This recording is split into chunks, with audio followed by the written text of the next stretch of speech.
Hello students, now in this video we will discuss the second part of chapter number 10, light, reflection and refraction.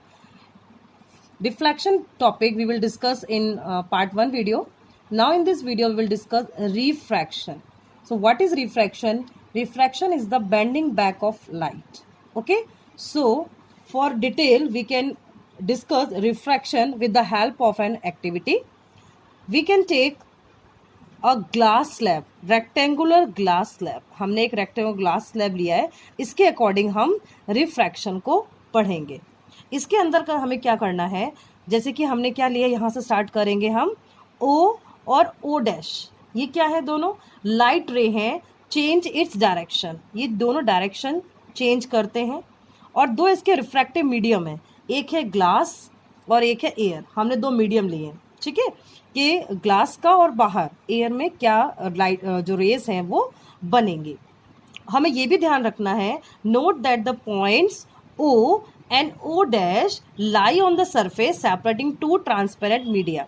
कौन से media हैं, दो, glass and air. फिर हमें perpendicular line draw करनी है, N N N dash. Okay, N और ये जो एन डैश, ये हमने दो परपेंडिकुलर लाइन ड्रॉ करी है टू ए बी. किसके ऊपर बनाई है हमने, ए बी. ए बी के ऊपर बनाई है. एट ओ, ओ पॉइंट पर बनाई है.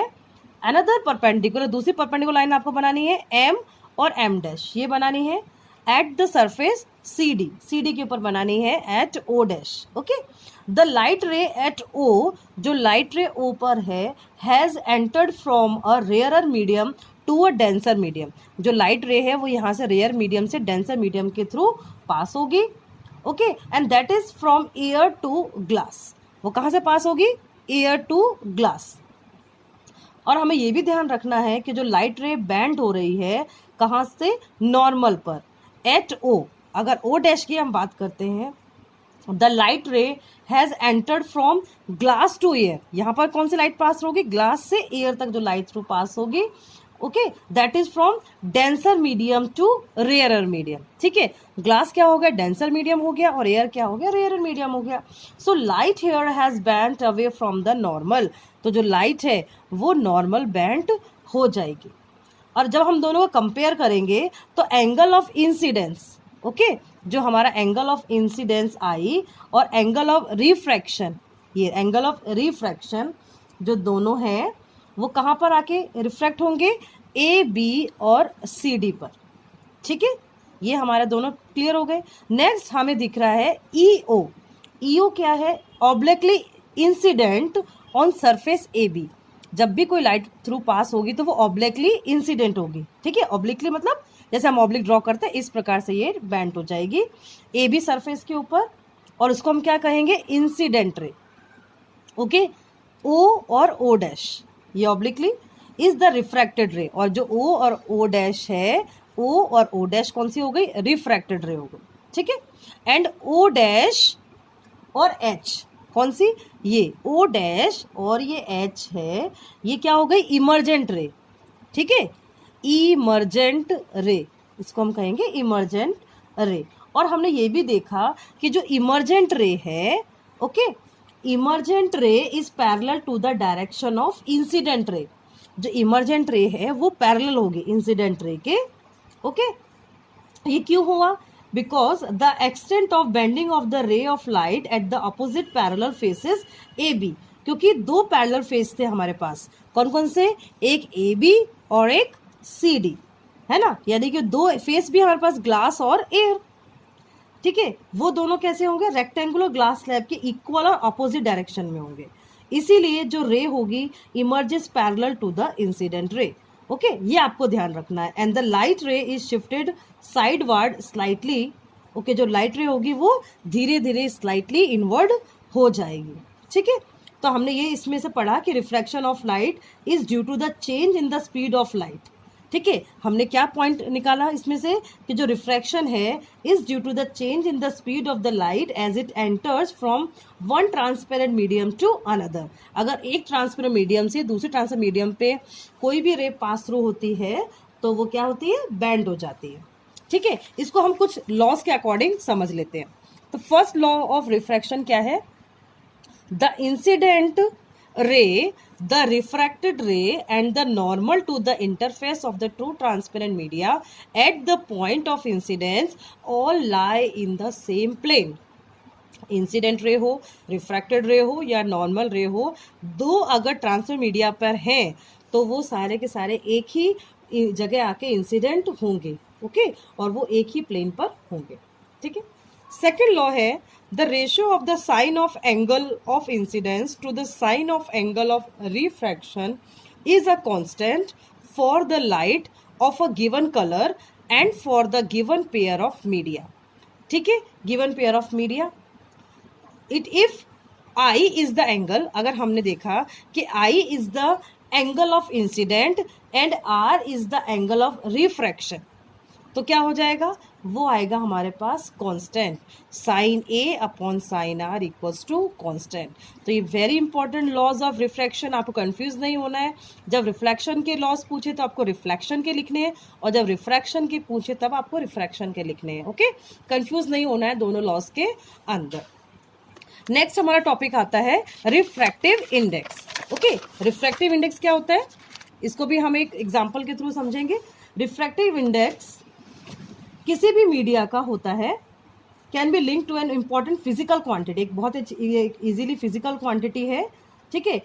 The value of refractive index for given pair of media depend upon the speed of light in the two media, यानी कि जो भी है वो दो मीडिया पे डिपेंड करती है। रिफ्रैक्टिव इंडेक्स की जो वैल्यू है दो मीडिया, मीडियम 1 हमने जैसे लिया एयर और मीडियम 2 लिया है ग्लास, ओके। अब इसके थ्रू हम कैसे समझेंगे, अगर जो मीडियम 2 से मीडियम 1 तक अगर लाइट जाती है तो क्या होगा, the speed of light in medium 1 upon speed of light in medium 2, तो वो आ जाएगा हमारा v1 अपॉन v2, ठीक है। v1 क्या है, हमारी speed of light in medium 1 है, और v2 क्या है, speed of medium light v2, that is v2, okay. तो ये आपका इसके लिए हो जाएगा, ठीक है। नेक्स्ट है हमारा, अगर n यानी कि सेम अगर हम refractive index of medium 1 with respective medium of 2 is represent as n12, ठीक है। n12 पे अगर हम देखेंगे तो क्या हो जाएगा, speed of light in medium 2 upon speed of light in medium 1 equals to v2 upon v1, ठीक है। ये आपको ध्यान रखना है। नेक्स्ट है, अगर कोई भी सरफेस के ऊपर जो रिफ्रैक्टिव इंडेक्स है, अगर क्या होगा, c हम सपोज कर लेते हैं सिंपली, ठीक है, कोई भी मीडियम नहीं है, it is simply represented as n2, okay. So if c is the speed of the light in air, c क्या है, speed of the light in air, and v is the speed of light in medium, then the refractive index of the medium nm क्या हो जाएगा, c upon v, ठीक है। ये आपको ध्यान रखने हैं। इससे रिलेटेड कुछ मीडियम्स आपको दिए हुए हैं, मेटेरियल मीडियम दिया है, उसका रिफ्रैक्टिव इंडेक्स आपको सपोज एग्जाम में पूछ सकते हैं 1 मार्क के लिए या 2 मार्क के लिए। सपोज एयर, ठीक है, एयर की अगर हम बात करें, एयर का रिफ्रैक्टिव इंडेक्स कितना होता है, 1.003, ठीक है। अगर हम आइस का लेते हैं तो आइस का रिफ्रैक्टिव इंडेक्स कितना होता है, 1.31, ठीक है। तो ऐसे आपको याद रखना है। अगर रॉक सॉल्ट की बात करें, रॉक सॉल्ट, तो इसका रिफ्रैक्टिव इंडेक्स कितना होता है, 1.54। ये आपको 1 मार्क या 2 मार्क में पूछ सकते हैं, ठीक है। तो ये आपको रिफ्रैक्टिव इंडेक्स आपकी बुक में और ज़्यादा टेबल पूरा बना हुआ है, तो वो टेबल आपको लर्न करना है, ठीक है। नेक्स्ट हम पढ़ेंगे refraction by spherical lens. Spherical lens के अंदर रिफ्रैक्शन कैसे होता है, ठीक है। हमने पहले रिफ्लेक्शन पढ़ लिया, इसे आप कंफ्यूज नहीं होना है मिरर और लेंस के अंदर। पहले हमने स्फेरिकल मिरर के पढ़ा है और अभी हम क्या पढ़ रहे हैं, स्फेरिकल लेंस के अंदर पढ़ रहे हैं, ठीक है। अगर हम इसकी बात करते हैं तो देखिए, ये हमारा स्फेरिकल लेंस है, ठीक है। इसके अंदर लेंस हैव 2 स्फेरिकल सरफेस, किसी भी लेंस की 2 स्फेरिकल सरफेस होती हैं, बल्जिंग आउटवर्ड, दिख रहा है आपको, बल्जिंग आउटवर्ड, ठीक है। Such a lens is called double convex lens, इसको हम डबल कॉन्वेक्स लेंस कहते हैं, या it is simply called the convex lens. It is thicker at the middle edge compare to the edges, ये बीच में ज्यादा थिकर होता है और एजेस पे नहीं होता है, ठीक है। Convex lens converges light rays as shown in, ठीक है। जो कॉन्वेक्स लेंस है, कैसे लाइट कन्वर्ज होती है, देखिए यहाँ फिगर में आपको दिख रहा है कैसे कन्वर्ज हो रही है। तो इसीलिए हम कहेंगे कि convex lens are also called converging lens. जो कॉन्वेक्स लेंस है इसको हम कन्वर्जिंग लेंस भी कहते हैं, कन्वर्जिंग लेंस भी कहते हैं कॉन्वेक्स लेंस को, ठीक है। और अगर similarly uh double concave lens, अगर हम कॉन्केव लेंस की बात करें, देखिए ये कॉन्केव लेंस है, कॉन्केव लेंस की बात करते हैं तो ये क्या होगा, it is thicker at the edges at the middle, और वो क्या होगा, एजेस पे ज्यादा मोटा होगा, थिकर होगा कंपेयर टू द मिडिल, ठीक है। And a double concave lens is called a concave lens, और जो डबल कॉन्केव लेंस होगा और उसको हम कॉन्केव लेंस कहेंगे, और इनको हम डाइवर्जिंग लेंस भी कहते हैं, यानी कि कॉन्केव लेंस को हम डाइवर्जिंग लेंस भी कहते हैं, ये आपको ध्यान रखना है, ठीक है। और हम ये पॉइंट्स भी पढ़ चुके हैं कि यहाँ पर जो सी है, सी क्या है, सेंटर ऑफ कर्वेचर है, देखिए C1 C2 क्या है, सेंटर ऑफ कर्वेचर है, ठीक है।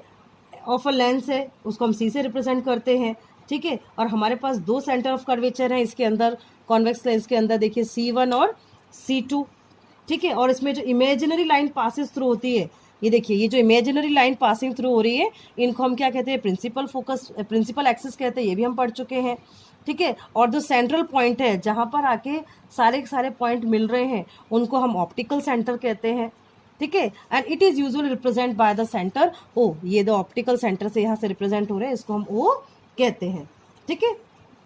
और कोई भी रे जो पास थ्रू होती है ऑप्टिकल सेंटर से, ठीक है, without suffering any deviation, the effect of diameter of the circular outline of a spherical lens is called its aperture.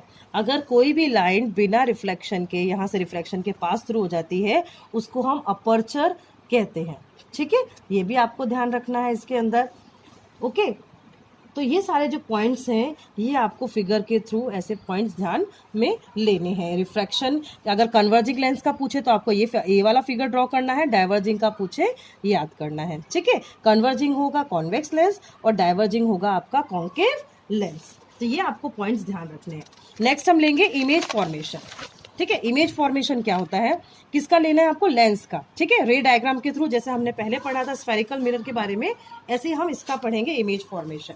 ये फर्स्ट हमने ड्रॉ किया है, a ray of light from the object parallel to the principal axis. कोई भी रे है वो principal axis से कैसे पास थ्रू हो रही है, ठीक है, आफ्टर रिफ्रैक्शन, ठीक है, after refraction from a convex lens, ठीक है। सो passes through the principal focus on the other side of the lens in case of concave lens। देखिए कॉन्केव लेंस पे कैसी है, कॉन्वेक्स लेंस पर कैसे लाइन पास थ्रू होती है। The ray appears to diverge from the principal axis, इसमें क्या हो रही है, डाइवर्ज होके जा रही है, ठीक है, डाइवर्ज हो रही है, इसलिए डाइवर्जिंग लेंस भी हम इसको कहते हैं, ठीक है। और यहाँ पर ये कन्वर्ज हो रही है, ठीक है, कॉन्वेक्स में कन्वर्ज हो रही है प्रिंसिपल फोकस पॉइंट पे, ठीक है। तो ये हमारा फर्स्ट पॉइंट हो गया। सेकेंड आपको देखना है कि रे, ये देखिए सेकंड जो फिगर हमने ड्रॉ किए हैं, a ray of the light passing through the principal focus, अगर कोई भी लाइन प्रिंसिपल फोकस से पास थ्रू हो रही है after refraction from a convex lens will emerge parallel. तो देखिए प्रिंसिपल फोकस से पार्ट होगी वो पैरेलल रे बना रही है, ठीक है, to the principal axis and okay, and a ray of light appearing to meet at the principal focus of a concave mirror. और कॉन्केव मिरर पे देखिए, कॉन्केव की बात करेंगे, principal focus after refraction will emerge parallel to the principal axis, तो वो भी principal axis के थ्रू पैरेलल पास थ्रू होगी, ठीक है। तो ये आपको पॉइंट्स याद रखने हैं। नेक्स्ट हमारा थर्ड पॉइंट है कि अगर कोई भी रे कहाँ से पास थ्रू हो रही है, ऑप्टिकल सेंटर, ये देखिए ये ऑप्टिकल सेंटर ओ से अगर कोई भी रे पास हो रही है कॉन्वेक्स लेंस के अंदर, तो वापस वो सेम ही डायरेक्शन में रिफ्रैक्टेड बैक हो जाएगी, चाहे वो कॉन्वेक्स हो या फिर वो कॉन्केव मिरर लेंस हो, ठीक है। तो वो सेंटर ऑफ लेंस से सीधी एक सेम ही डायरेक्शन में पास थ्रू होती है। तो ये सारे पॉइंट्स आपको ध्यान रखने हैं कि किस में किस प्रकार से जो रे है वो पास थ्रू होगी, एग्जाम में पूछ सकते हैं आपको। नेक्स्ट है हमारा लेंस फॉर्मूला, ये आपको याद रखना है कि लेंस फॉर्मूला के अंदर क्या फॉर्मूला हमारे पास, 1/v minus 1/u equals to 1/f, ठीक है। u क्या है यहाँ पे, u क्या आएगा आपका, ऑब्जेक्ट डिस्टेंस, ठीक है, ऑब्जेक्ट डिस्टेंस, किसी भी ऑब्जेक्ट का जो डिस्टेंस होगा उसको हम u से रिप्रेजेंट करते हैं, ठीक है। v क्या है आपका, image distance, image distance, okay. और f क्या है, फोकल लेंथ। तो ये आपको ध्यान रखना है। और लेंस फॉर्मूला जो होता है हमेशा सारी सिचुएशन में वैलिड होता है, ठीक है। फॉर एनी स्फेरिकल लेंस, कोई भी स्फेरिकल लेंस है उसमें ये फॉर्मूला आपका एप्लीकेबल होगा, ठीक है। और कोई भी वैल्यूज पुट करके हम इसका आंसर फाइंड आउट कर सकते हैं, ठीक है। अगर हम इसकी मैग्निफिकेशन की बात करें लेंस की, जैसे हमने स्फेरिकल मिरर का लिया था, तो इसका भी फॉर्मूला वही है आपका। मैग्निफिकेशन की अगर हम बात करें, magnification H dash upon H, हम पहले पढ़ चुके हैं। एच क्या है? हाइट। एच डैश क्या है? Height of the image, okay. और एच क्या है? हाइट ऑफ द ऑब्जेक्ट, ठीक है। इसको हम v अपॉन यू की फॉर्म में भी लिख सकते हैं, जैसा हमने स्फेरिकल मिरर में पढ़ा था, इसके अंदर भी हम ऐसा पढ़ सकते हैं, ठीक है। नेक्स्ट है हमारा पावर ऑफ लेंस। जो आपके चश्मे लगे होते हैं आपको, तो उसकी पावर क्या है? आपने डॉक्टर से पढ़ा होगा, सुना होगा कि वो कहते हैं माइनस में चश्मा है या प्लस में नंबर है आपके, तो वो कैसे हम फाइंड आउट करते हैं? P इक्वल्स टू 1/f, ठीक है। ये क्या होगा आपका? द डिग्री ऑफ कन्वर्जेंस और divergence of light rays achieved by a lens is expressed in form of its power. जितनी भी लाइट जो कन्वर्ज हो रही है या एक्सप्रेस हो रही है, ठीक है, लेंस के अंदर, वो उसकी पावर कहलाती है। So the power of lens is defined as the reciprocal of its focal length. वो उसकी फोकल लेंथ के रेसिप्रोकल होती है और उसको हम P से रिप्रेजेंट करते हैं, ठीक है। और the power of the lens of focal length equals to 1/f। और इसकी यूनिट क्या होगी? डायोप्टर, ठीक है। पावर की यूनिट क्या होगी? डायोप्टर। और उसको हम D से रिप्रेजेंट भी करते हैं, ठीक है। अगर हम मीटर में कहेंगे, power is express in dioptre. So 1 dioptre of the lens of the power whose focal length is 1 metre equals to, अगर फोकल लेंथ 1 मीटर है, so 1 dioptre equals to 1 metre second inverse, okay. 1 metre second inverse के बराबर होगा, ठीक है। और आपको ये भी ध्यान रखना है कि पावर ऑफ कॉन्वेक्स लेंस, ठीक है, ये आपको पॉइंट्स, बहुत इंपॉर्टेंट पॉइंट्स याद रखने हैं कि पावर ऑफ कॉन्वेक्स लेंस, जो कॉन्वेक्स लेंस की पावर होगी वो हमेशा पॉजिटिव में आएगी, ठीक है। और जो कॉन्केव लेंस की जो पावर होगी, कॉन्केव लेंस की जो पावर होगी वो हमेशा नेगेटिव में आती है, ठीक है। इसीलिए हम कई बार प्रेस्क्राइब करते हैं जो पावर ऑफ लेंस होती है कि प्लस, सपोज अगर डॉक्टर ने बताया प्लस 2.0 डायोप्टर, ठीक है, तो प्लस है तो आपको समझ लेना है कि जो आपकी पावर ऑफ लेंस है वो कॉन्वेक्स लेंस की है, ठीक है। इस प्रकार से हमें ये सारे रूल्स जो भी हमने आपको सिखाए हैं, ये सारे आपको समझने हैं, ठीक है। और वापस से चैप्टर आपको रीड करना है, ओके। बहुत इंपॉर्टेंट है एग्जाम पॉइंट ऑफ व्यू से, ठीक है। तो आपको वापस चैप्टर रिपीट करना है। Thank you for listening me student.